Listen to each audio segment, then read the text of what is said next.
A rushed morning doesn't steal your time. It quietly decides who you'll be for the rest of the day.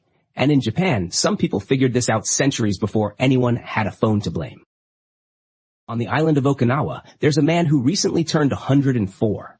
When people ask him the secret to a long, calm life, he doesn't mention diet or exercise. He points at his garden. Every morning, before the news, before errands, before anything resembling productivity, he opens his windows, breathes the morning air, prepares a simple cup of tea, and spends a few quiet minutes tending that garden.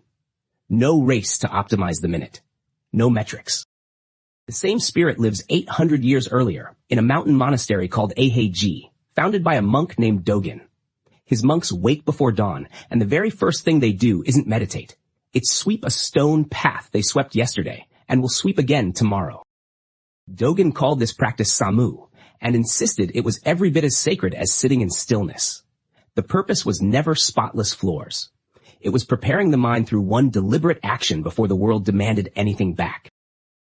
This is the heart of a phrase still taught in Japan today, ichinichi no ke wa asa ni ari. The plan for the day is made in the morning. Most people assume a good morning routine is about efficiency. Wake up earlier, fit in more habits, win the day before breakfast.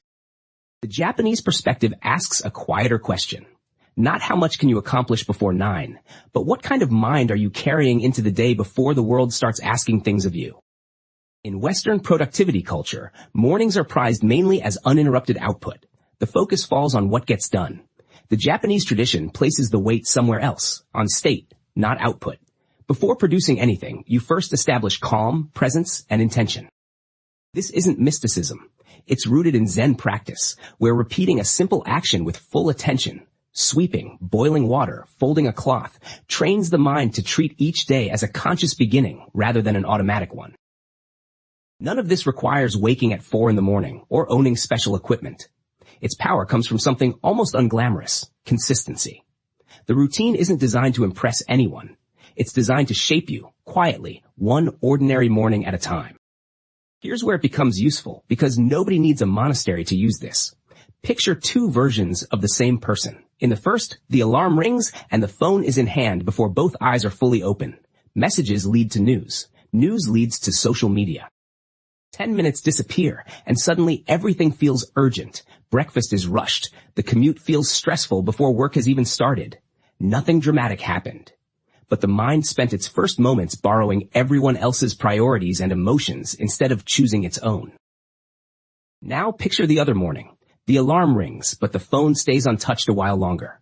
The curtains open. A glass of water replaces the scroll. While the kettle heats, there's no podcast, no headline competing for attention. Just the sound of water coming to a boil and the quiet rhythm of getting ready. Those 5 or 10 minutes look insignificant from the outside, but they send the brain a very specific message. I choose what enters my attention first, and that feeling carries forward. Breakfast becomes something tasted instead of swallowed. The walk outside becomes a chance to notice the weather instead of another window for messages. Arriving at work feels less frantic because the day began from stability instead of urgency. Many Japanese companies still practice something called chōrei, a short morning gathering where employees stand together, sometimes stretch, and state the day's priorities out loud before work begins. It isn't performance. It's a structural pause that forces intention before action. The same instinct as the monk's broom, just wearing a suit. Anyone working from a kitchen table can borrow that same structure without needing a team meeting. Writing down, by hand, the one outcome that would make today worth calling good before opening a single app. None of this demands perfect conditions. Some mornings involve children running through the house, deadlines, or problems nobody planned for. The Japanese approach doesn't ask for an ideal morning. It only asks whether one small ritual can stay untouched by the noise. Maybe it's making the bed with actual care instead of rushing away from it. Maybe it's standing outside for 1 full minute before getting into the car. Maybe it's cleaning the desk before the laptop opens. The action itself is almost too small to notice, but repeated every morning, it becomes an anchor the rest of the day can be built around.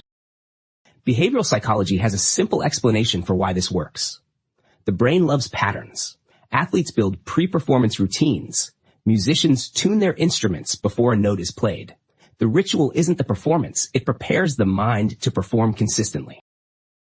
A Japanese-inspired morning isn't about adding 10 new habits or copying someone else's elaborate routine, because that routine belongs to their life, not yours. It's about protecting the first few minutes of consciousness from unnecessary noise. Long before success, health, or happiness show up in obvious ways, they usually exist as tiny rituals nobody else notices.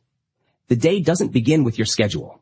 It begins with your attention, and that choice becomes visible earlier than most people think. If you already have a small morning ritual that keeps you grounded, tell us what it is in the comments. And if you don't yet, what's one thing you'll try tomorrow morning? Subscribe to Better Everyday 1976 for more timeless Japanese wisdom you can actually use in modern life.